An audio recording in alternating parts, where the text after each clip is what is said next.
Hello, everyone, and I hope you're being blessed. And what I really wanted to share today, it will be a shorter video, but I really felt I was supposed to share it. And I don't know about you, but you realize each time you move through a feast of Israel, we've been through already Pesach, we've just come through the Pentecost season.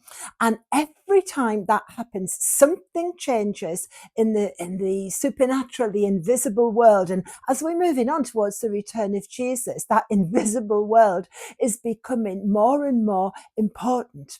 And I wanted to just give you the context for this particular vision that I had.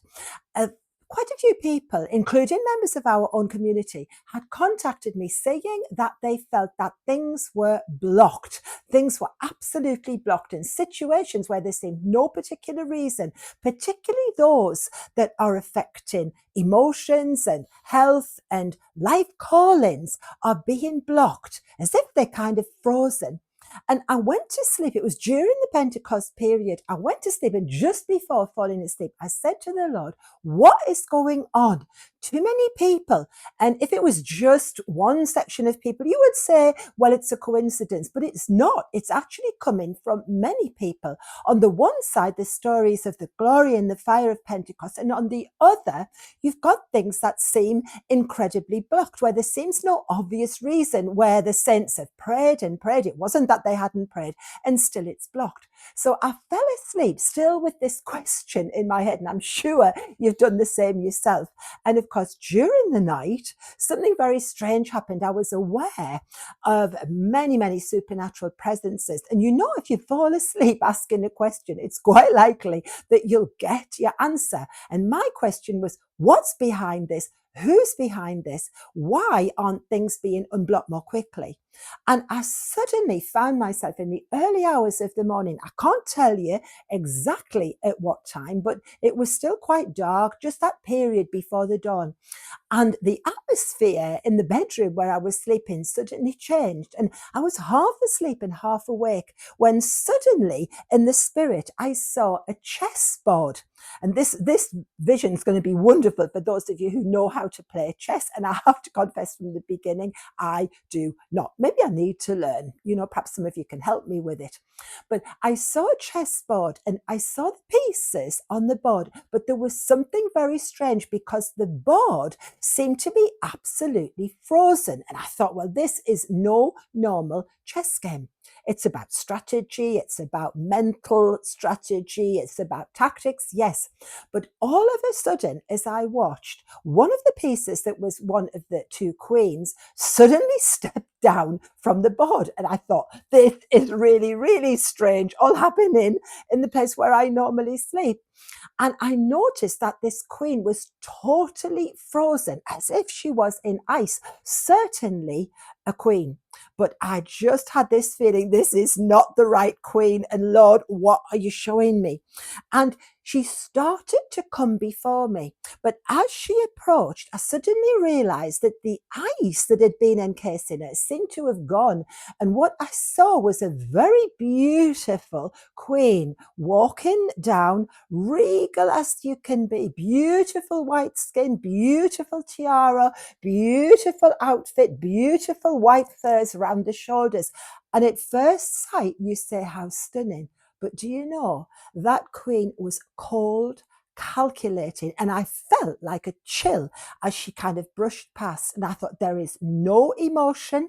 There is a calculating thing going on there. And at this moment, I felt something has seriously changed in the spiritual world. Nobody could deny the beauty that was there, but the chill, instead of the love that would come from a beautiful queen, none of it, absolutely not. And then I heard the Lord say, simply, this is the answer to the question. This is what is going on. This is a queen. If you're a prophet, you'll have met this one before. I'm quite sure. Be on your guard. That's half of the reason I wanted to publish this video. And the Lord said to me, this is what has been blocking strategies. And it's so calculating. It is so cold, and you need to look twice. And then the Lord spoke to me, he said, this is the one that is trying to counterfeit the bride of Jesus Christ. And I thought, oh, wow. And as I looked even further, I knew that there had been a thaw, because the first time that I saw this queen, she was also she was part of the boat, she was frozen in the ice. The second time, it was that she was moving, and almost the skin and the furs looked real. And the Lord said to me something. He said, things have moved, and the roar of the Lion of Judah is there now. And combined with the fire of Pentecost, this is causing situations that have been blocked for centuries, things that have been blocked, callings on nations, on individuals, things that have been blocked in sort of as if they were frozen in ice. They're now being released. And this queen isn't very happy. She doesn't want to give away ground. I sense that she was still dangerous, but the fire of this Pentecost is certainly going to combine with the roar of the Lion of Judah. And you're going to find that many things that have been blocked in your life and in your destiny are going to be restored. And we've got to quickly tell the difference between the bride of Jesus, who's beautiful, who shares that intimacy, and this very cold and calculating entity that I won't even name. And I'm publishing this simply that you would pray to be on your guard, but not if you've fallen into a place of discouragement, particularly if you're a prophetic person. Pray, and you will see that actually there is activity. Things are moving. The Lord has heard your cry, and that thaw will come. Those of you who like chess, and perhaps later on those of you who like C.S. Lewis, you'll see even more in it. Please comment, because I haven't got to the end of it yet. But take it as an encouragement. But at the same time, this queen is still dangerous. She is not going to give up without a fright, or without a fright. She'll give us perhaps a fright, but she won't give the Lion of Judah a fright. She won't give up without a fight. But there is a victory that is going on. Time to lift up your head. And we're called to be the bride of Jesus Christ and to share far more in terms of strategy in warfare than the Cold War that she is waging against the prophetic saints at this time. All right? Be blessed and be careful.